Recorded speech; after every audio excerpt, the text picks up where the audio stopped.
I'm not a big fan of a lot of songwriters in Sri Lanka. That might be such a big thing to say, but I'm not.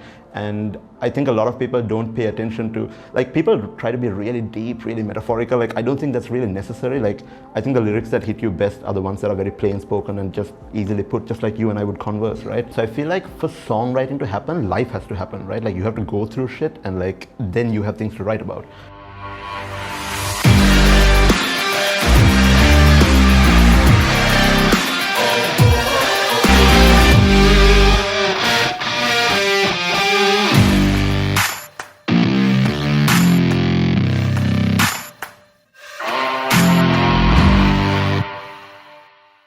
Hibshi, thank you so much for joining us on the 9th episode of the Untitled Chapter podcast.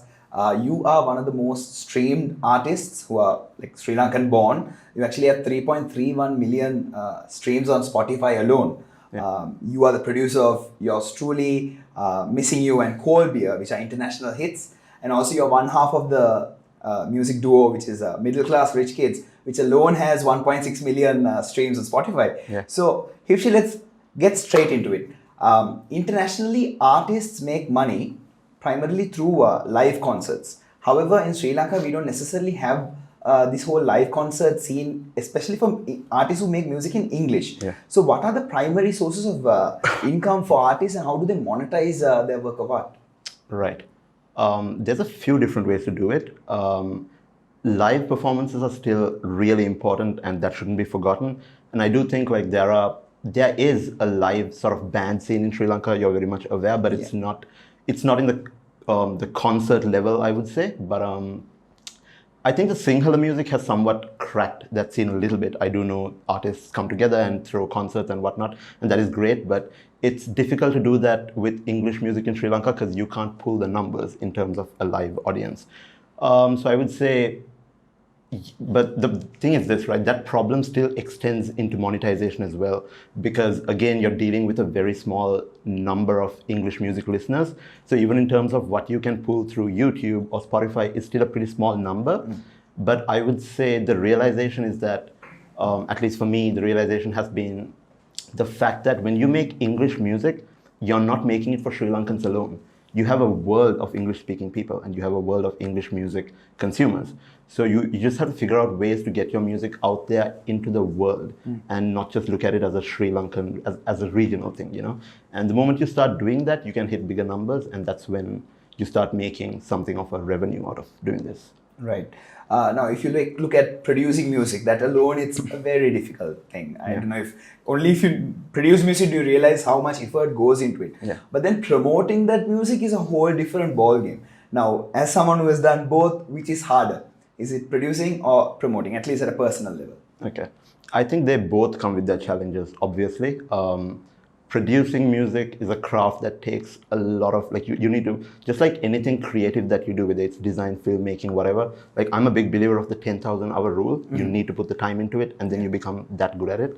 So with production, it's a matter of mastering your craft, and that takes time and all of that. But I would say if you don't have a good enough production, if you don't have good enough music, promoting it is going to become hard. Yeah. So first of all, you need to learn how to do the production bit really well. Make sure that you're putting out music that is just 110% in terms of quality. And then you look into how you can promote it. And then that's a whole other ballgame. Like you said, that comes with its own challenges, but they're both definitely equally important and equally difficult. Yeah.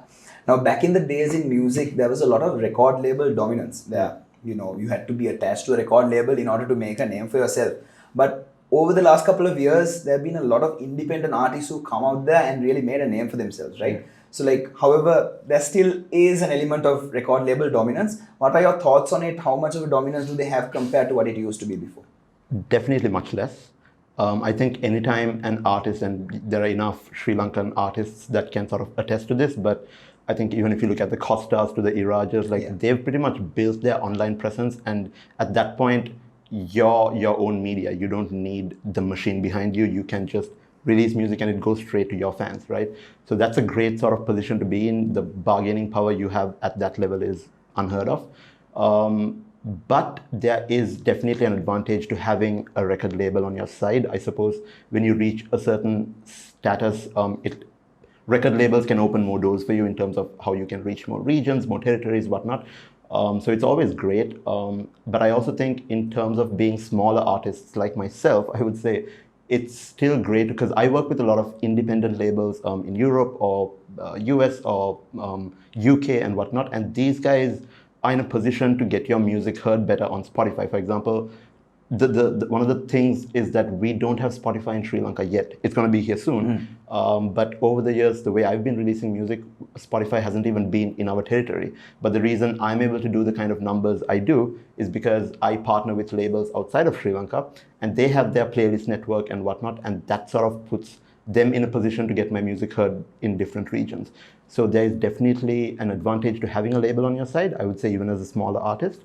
But definitely there are enough artists who are doing it independently and killing it. Right. So when you say you're attached to international record labels, independent record labels, like you said, do you get onto these deals on a track-by-track basis, or is there like a fixed term for which you're committed towards that record label? Works both ways. Right. So when I used to make music as Hibshi, that was when I was still sort of learning the game, I used to sign songs on a song-by-song basis, right? Like I'd make one song, if I'm happy about it, I would try to pitch it to labels, and it's really difficult when you're coming from Sri Lanka because you don't have direct access to a lot of these guys. You have to do your research, find the right contacts, whatever, and sort of be able to reach these people. And the music you send them has to be on point because they are dealing with an international quality of music. So if you send them a product that is half-baked, they're not going to take the time to even reply to your email. So like I used to do it on a song-by-song basis, but I'd say with Middle Class Rich Kids at that point, I had spent some time learning the game. So when we started approaching labels as Middle Class Rich Kids, we went to them with a body of work. Like, here's 9 songs. How can we work this out? So that put us in a better position in the sense, from that point onwards, the label just took care of releasing our music, and we could just be creatives and artists and just work on the part of the music business that we wanted to work in, creating music.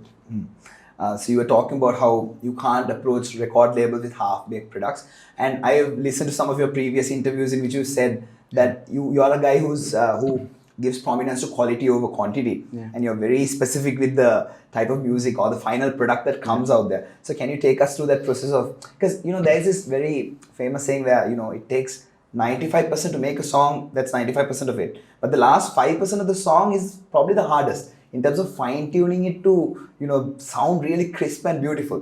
Can you take us through that process? I actually disagree with that. Like, I've heard that, like, a lot of people give prominence to mixing and mastering. Mixing is really important. A lot of people give prominence to mastering, which is also important. But I would say if your initial parts of your music creation process, which is songwriting and production, if you don't nail those 2 parts, your end product is not going to be, no matter, you can give it to the best mastering engineer in the world, but he's working with what you gave him. And if your production isn't what it's supposed to be, then he can't do his job as well as he could if you gave him a solid production. So in terms of a process, I think, even before we started, I think I was telling you, like, I can't really go back and listen to the music I made in 2014-15, because that was me still, like, I don't know. Figuring it out. Like greatly, I think in 2017 was when I sort of came to that point where when I made the song Yours Truly was when I got to a point where I'm like, okay, I'm happy with the sound now. And I think 2017 onwards, I would say maybe 2018 onwards, I got to a place where I'm not so worried about what I'm doing. Like, I know what I'm doing now in terms of production, and to some extent even in terms of songwriting and song creation. So I'd say it's really important to pay attention to those things. Like, I'm not a big fan of a lot of songwriters in Sri Lanka. That might be such a big thing to say, but I'm not. And I think a lot of people don't pay attention to, like, people try to be really deep, really metaphorical. Like, I don't think that's really necessary. Like, I think the lyrics that hit you best are the ones that are very plain spoken and just easily put, just like you and I would converse, right? Things that people can relate to as well. Definitely, yeah. So I think that's important in terms of songwriting. And then even in terms of production, that's the whole other, you need to put your time in and learn how to do it. But I would say the mixing is also a really important part of it. But then I would say the last 5% that you touched on, I'd say that comes a lot easier once you've learned how to do the 95% well. Understood.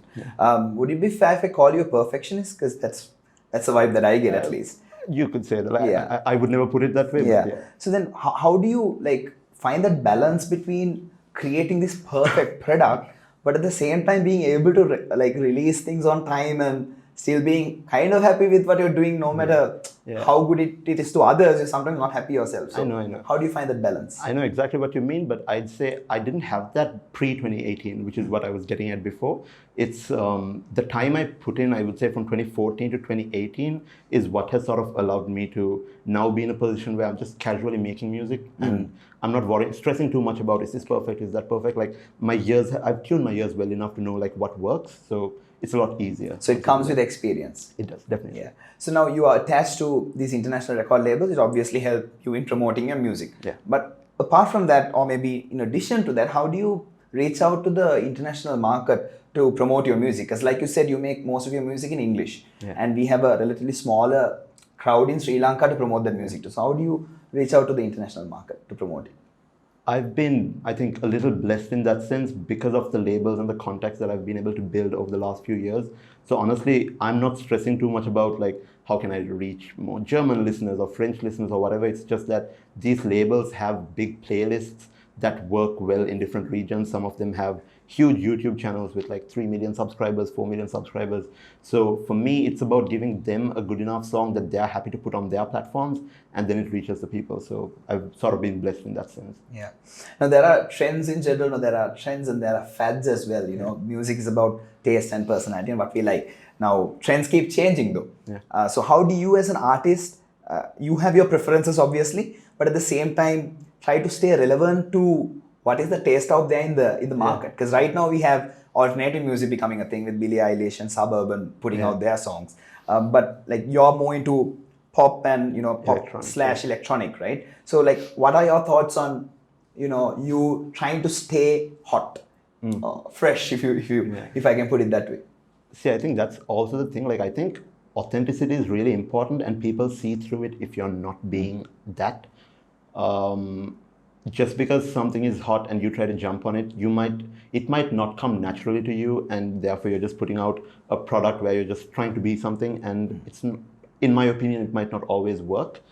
To me, I do listen to a lot of music, and that's important in terms of staying relevant, in terms of knowing what's out there right now. So Spotify has a new music Friday every week. So I'm always on it. I'm listening to what's out there. I'm listening to what's new. Even in terms of like independent promoters I work with, I'm listening to what's coming out from their labels and whatnot. So that helps me sort of stay in touch with what's fresh. But I'm not really trying to live up to any genre or style or trend. So you're staying authentic to what you love. I wouldn't enjoy it if I was just trying to do. You're not trying to be someone else, Now you were speaking a bit about, actually a lot about Spotify. Speaking of Spotify, it's a digital streaming platform. Artists like Kendrick Lamar and Post Malone really made it big through digital platforms, right? Yeah. How has digital streaming changed the landscape of music in general?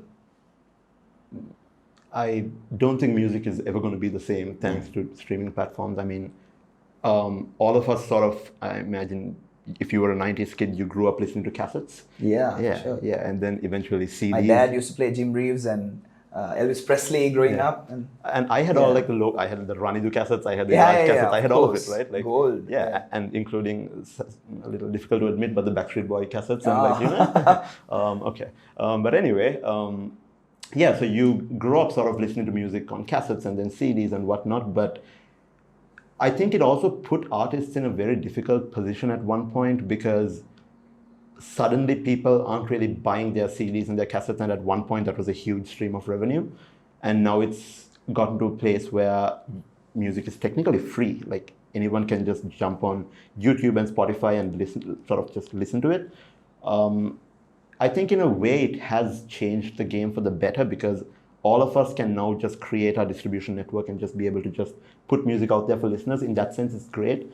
But streaming has also made it difficult from an earning point of view, I guess. Like, I do think like a lot of streaming platforms don't pay artists what they maybe should, but it's also difficult. You have it's a big conversation. But I'm definitely pro streaming. Like, I definitely think, like you said, it's done a lot for a lot of artists. So it's important and it's good.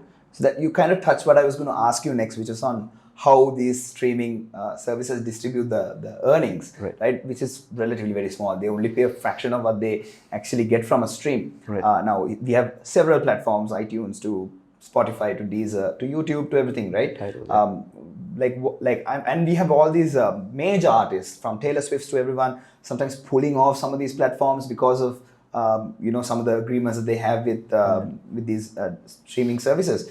Do you think they might relook their policies on how they compensate the artists, because it's becoming a very competitive landscape as well. So if as a streaming platform you are not remunerating your artist properly, there is a chance that the artist might pull off altogether. Yeah, but then there's the question of where are you going to go? Where are you gonna go, have to right. be on one streaming platform or the other. Correct. Honestly, the numbers have become even smaller.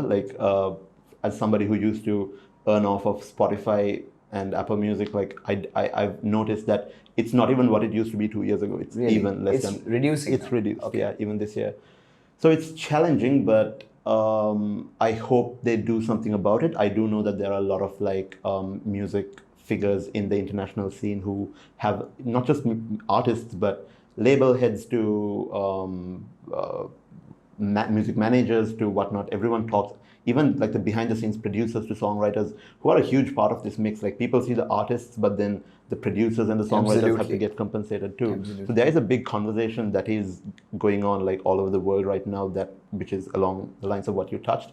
I don't know enough about it to really give you much value in that sense, but I do hope things change for the better. Right.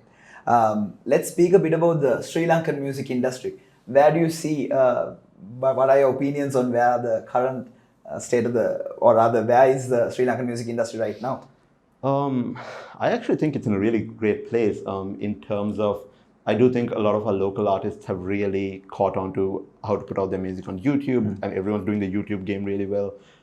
People like Costa have really grown their Spotify presence and the Apple Music presence, so that's really impressive. Yeah. I do think it's in a really good place in terms of, just before this we were talking about the Master Ds and the Costas, which are the new sort of rap hip hop sound in Sri Lanka, which I think is phenomenal. So I think it's in a really good place. Even in terms of pop music, Sri Lankan pop music, I guess. I don't know if these artists would like to be classified as Sri Lankan pop per se, but from the Sanukas to the Johannis, I think they're all putting out quality music, and it's cool. It's not what it used to be. I'm a fan of where things are right now. Yeah, because there was a time, unless I'm mistaken, when I was a kid, when there was a lot of complaint that Sri Lankan artists used to sometimes rip off Indian artists. But that's not the case anymore, if I'm not mistaken. I think that there's still overall happens. Exposure to the entire world. I think that still happens. Okay. Maybe you and I aren't listening to those artists. Oh, really? But Okay. if you were going through the YouTube trending list, every now and then you might catch on a song that has a... That's a good pulse check, I guess. Yeah. So do you check the trending list? Every now and then. Not necessarily, but I might catch myself on it once in a while, and I'll click on something, and sometimes you can tell it's like the melody of a Hindi song or a Tamil song, and it ticks me off. That's not, why would you do that? But as an artist, I guess it pisses you off to see it's not, why? An original work being ripped off. Yeah. So we were speaking about the trending list, and some of the content that comes up on the trending list are sometimes nudity, Let's speak a bit about nudity in music. Do you think you need to, put, or rather use nudity in order to become big in music, in this country at least? Not in that sense. I don't think it's necessary, but can artists do it? Yes. Is there anything wrong with it? Not in my opinion, if it's done tastefully. There are artists around the world who I'm a big fan of who have pretty sensual music videos. There's nothing wrong with it. It's done nicely. In Sri Lanka, that's not always the case. It's not done very tastefully. That is the problem.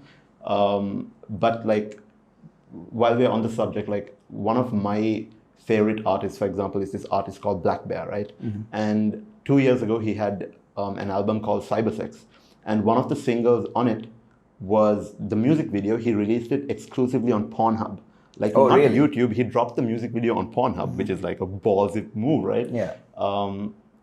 So I never got around to watching it, but I'm sure maybe it was explicit to some level. And I still know that dude's music has so much substance and emotion. And it's great music, right? So just because somebody uses nudity, it doesn't mean it's wrong or the music is bad. As long as it's done tastefully, I think it's fine. What is Pornhub again? Do we have a laptop? Google it and check it for myself. Yeah, you should. It's nice. Do you produce music for others? I mean, you have a very hectic schedule, but how I you do actually. That's a big part of what I do. There have been like a handful of like Lankan artists that I've produced or written for on some level. Romain Willis is somebody she's pretty big now, she's right? great, yeah. So I'm working on some of her music right now. I've produced for a couple of songs for Iraj over the last couple of years. Delvin, a much smaller artist, but like I've done some music for him. So yeah, I do take on projects for other artists. What are your thoughts on ghost producing? Is that something that still happens, or? It definitely happens. In Sri Lanka, maybe not so much, but I know it happens around the world. Again, I think as long as the producer is compensated and he's happy doing it, then there's nothing wrong with it, I guess. Yeah. It's a free world. Yeah. Let's speak a bit about creative blocks as an artist, right? Sure. Not only as an artist, but like in general, we sometimes feel like either we don't feel like doing it, or we feel like, there's something wrong, like there's a resistance, or the original ideas aren't coming to you. Have you ever felt it as in your career, and how do you overcome it when you have those moments? Okay, the way I make music is a lot of our songs might start with songwriting, right? So there might be something I want to write about, or my partner might have a story. Like it's like a lot of my favorite artists talk about songwriting as even like a therapy session. Like they'll all talk very freely about what's going on in their lives, and they'll write a song about it, right? That's kind of how a lot of songs with us start too. Like I might write something and then we'll get together and produce it. So I feel like for songwriting to happen, life has to happen, right? Like you have to go through shit and like then you have things to write about. So I think that's important. I think that's the way to overcome the block as well, because you need to put yourself through things that you want to write about, right? You just need to go out there and live a little bit. In terms of middle class rich kids, for example, we spent a good 6 months producing maybe enough music for the whole of 2020 and maybe half of 2021. Okay. We produced a lot of music, and by the end of it, I think by September, we sort of took a break for various reasons. But since then, I think up until December, I don't know if it was a block, but I just didn't feel like working on anything because I had worked so hard for quite a while, right? So I needed to put myself on a break. But then I noticed by December, like I was traveling a little bit, I was out there a little bit, I met people, went out. So by December, I had a few things I wanted to write about, and now I'm feeling a lot more creative than I was. Okay. So I think breaks are important too. Like when you feel yourself hitting a plateau, just if you can afford it, take a couple months off, because you might have so much more that you'll just be filled with inspiration at some point. Right. So I was going to ask you about originality, and how do you come up with original music in general? Because it's not easy at all. You have to draw inspiration from different points of your life, but at the same time produce something that was not there at all. Yeah. So what is your creative process in general? How do you come up with new music? Yeah, taking breaks and traveling is one, but what else do you do? I think two different ways work for me, essentially. One is, like I said, starting with songwriting, and that is thinking about what stories you want to tell and how you want to tell it, and starting with the melodies and the lyrics and whatnot, and that is one way to go about it.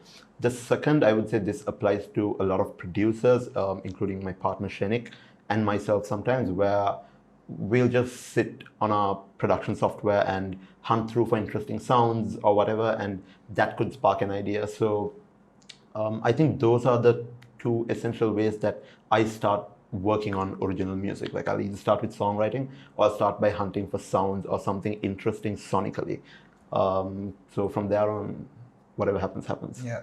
You were speaking about songwriting. Everybody knows you as a producer, but I think the fact that you're a songwriter is a relatively lesser known fact. However, your song, when you listen to it, the lyrics are quite emotional and poetic.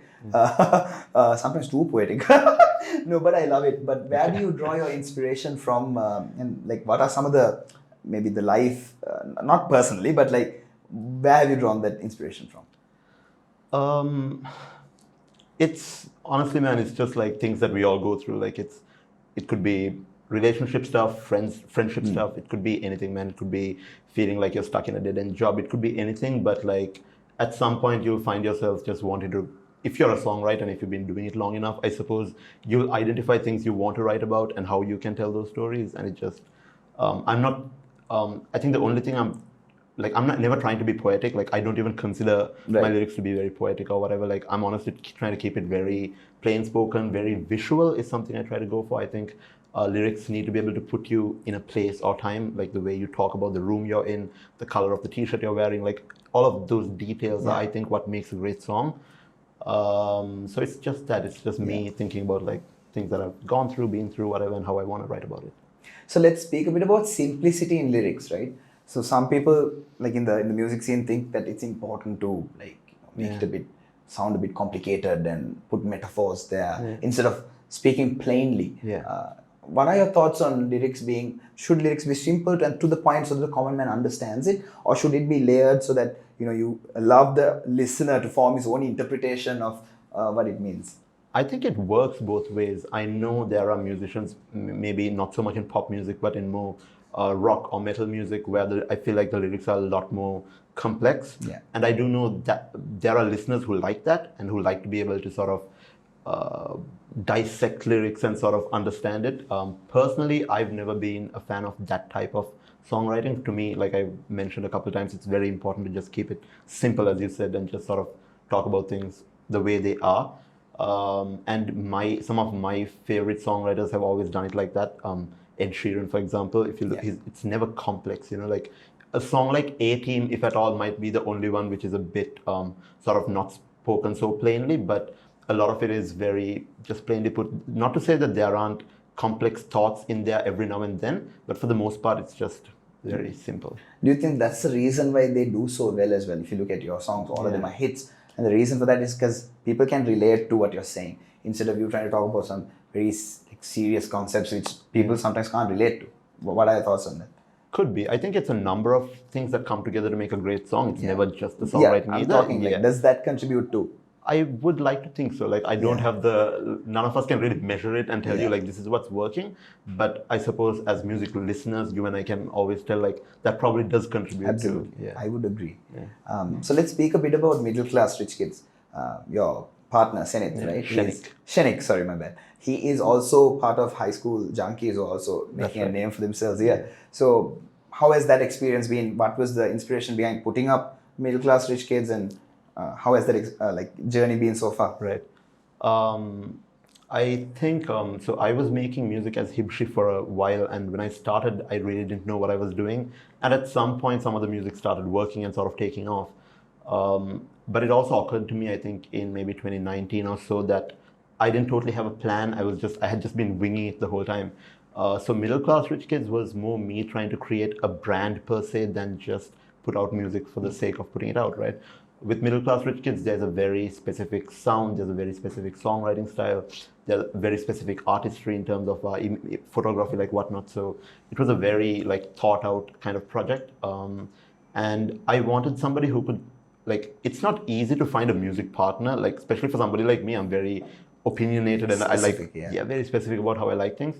So I knew kind of where my weak points might be. Like, it's different now, but I always used to consider myself not the best like drum programmer or not the best at creating drums and bass and whatnot. And I was looking for somebody who could fill out those spaces, and 𝗀𝗃 like worked really well in that sense.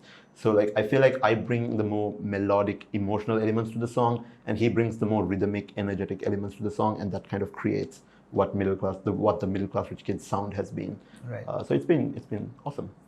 So one challenge musicians face when they work together with other musicians or as a band is creative differences. Because sometimes egos come into play because they've been doing it for quite a long time on their own. So how do you settle your creative differences? Is it like a matter of compromise, or is it like how do you create like that balance? It's definitely, you have to compromise where you have to, but it's also important to work with people who are to some extent at the same wavelength as you. And I think 𝗀𝗃 and I really have that, and I think that's why that partnership works. There is very little friction, honestly, like which is impressive, I would say. Like it's really hard to have a partner or a band member and not have friction, because you're both, it's all like music comes from a very honest place, and you want things your way, the other person wants things their way, and we have very little of that going on. Like a lot of the times we know exactly what we're trying to create, and I think the best way to settle creative differences is not to take it personally, but to look at it in terms of what's best for the song. I believe that no matter how many people are in the room, the best idea wins, right? So that's kind of meritocracy. And it's also about like keeping your egos in check as well, right? Yeah, a little bit. And giving prominence to the idea itself rather than who says it. Yeah. I'm pretty sure there'll be many independent artists who are watching this podcast. Any advice that you would like to share with these artists who are trying to make it big in whatever they're doing? Right. I think anytime somebody asks me what you need to tell anybody who is up and coming, like I consider myself very much an up and coming artist, but if I was to tell anybody the one piece of sort of learning that I can impart is that I always talk about this, but I can't stress enough, it's quality, right? Like quality is really, really important. You need to take the time to figure out what the best version of your songwriting can be, what the best version of your production can be, and what the best product you can create is, because we are creating products essentially that people can listen to. So I think just pay attention to how the best international artists are sort of doing it, whether your sound is on any level living up to what is out there in the global sort of landscape. And I feel like once you have that, once you have your sound nailed, everything else sort of happens. Like, I can't tell you why Cold Beer hit 1 million streams, but it did, right? So I just feel like if you put in the time and just make the product something, sometimes it'll just open doors for itself. Is it important to release music in a reasonable amount of quick succession? Meaning, like once you release one, you try to release another without waiting for... Because that's what Costa did. He did it brilliantly, where he started releasing albums pretty much every month at one point at least. I know, yeah. And he completely blew up, you know. Yeah. And he's like on 240 some subscribers now, 40,000 that is, which is unheard of for an independent music in the single music industry, especially in the rap scene. What are your thoughts on quantity? Very important right now, because it's because of the way we consume content. Like it's very easy to become irrelevant if you're not not in people's faces, but if you're not consistently releasing. So even when we started Middle Class Rich Kids, a big aim was to be able to put one song a month, which is, after a while, it gets quite challenging, which is why even before we started work, we made sure we had maybe 15-ish songs like good to go. And that's when we even approached labels, right? We have X amount of songs and we want to release every 4 to 5 weeks. So that was the strategy that we had as well. And I think that's very important. One of the, I think, artists that get talked about a lot in that sense is this rapper/singer, this hip hop artist called Russ. And he did it in a way where he was putting out one song a week, which is pretty crazy. But it paid off. Like he's huge right now. So it works. I think it's important to release very consistently. Yeah. Another guy who's not a musician, but the producer who puts out that amount of content is Bennett. I hope I pronounced that right. Bennett, who produces like music videos for all these artists, and recently he put out a music video for Eminem. He basically puts out a video every week. I don't know how he does it, man. Like, do you think they are getting help from others as well? No, definitely. For example, Kevin Hart has a team of comedians who help him write some of those jokes so that he can, quicken the process. Definitely, there's nothing wrong with having a team. Like, I think you need to have a team you're comfortable with. In our case, it's not a team, but even having that partner helps in terms of how much more we can churn out. But I think that applies to anybody making content now, not just musicians.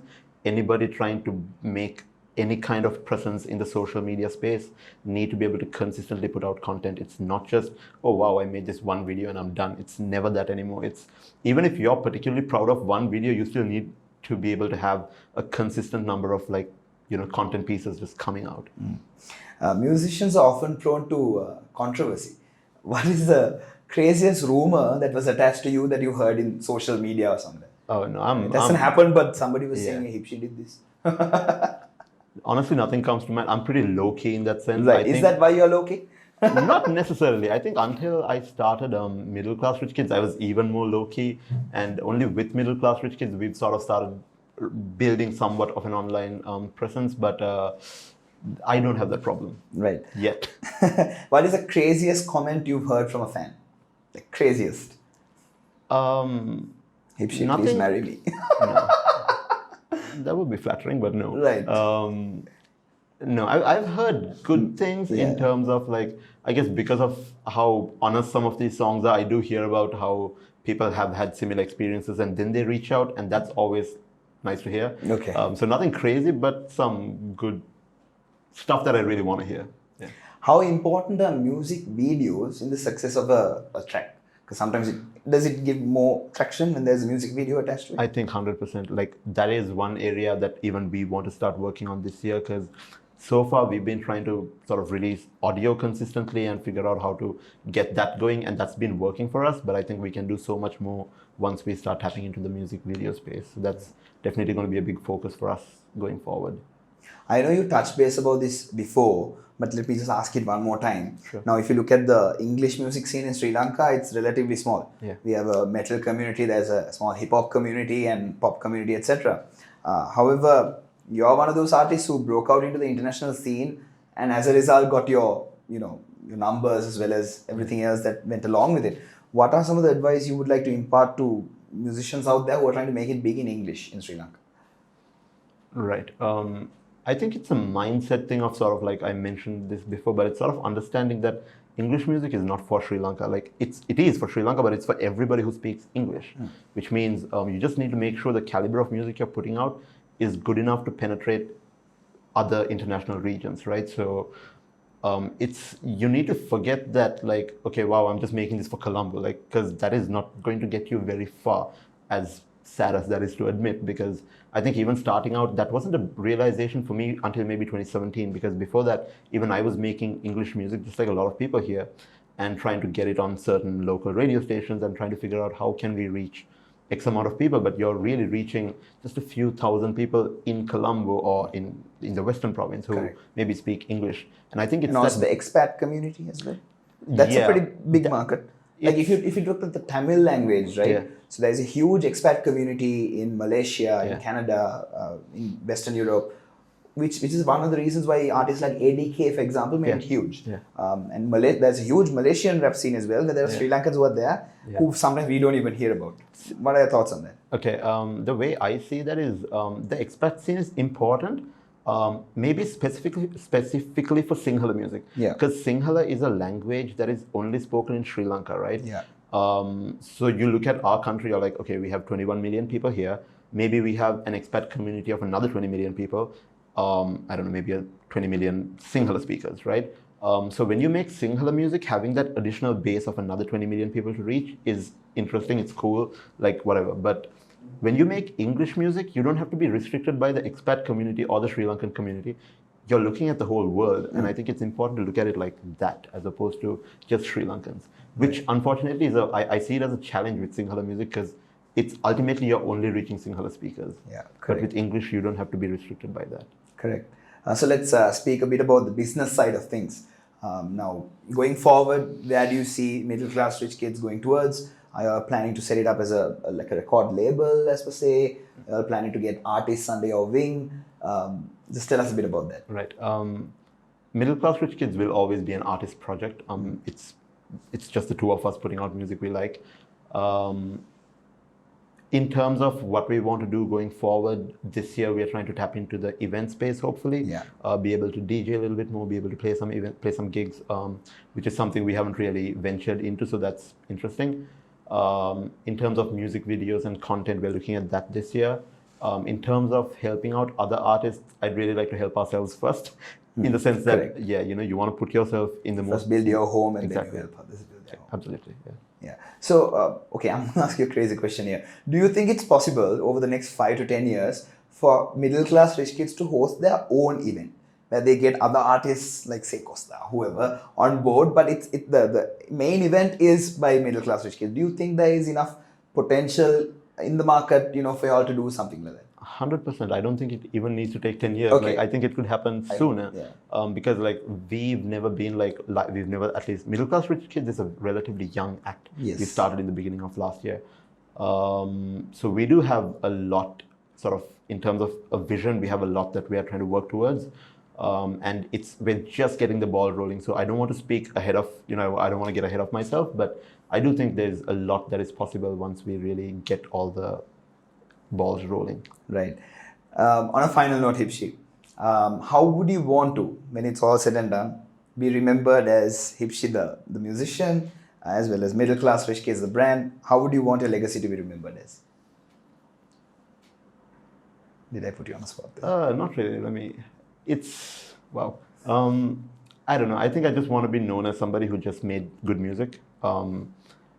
Consistently. Like, even now, I think the reason people a lot of people don't know my music yet, but the people who do get impressed by the fact that I'm consistently making good music, I like to think, or that is what people tell me.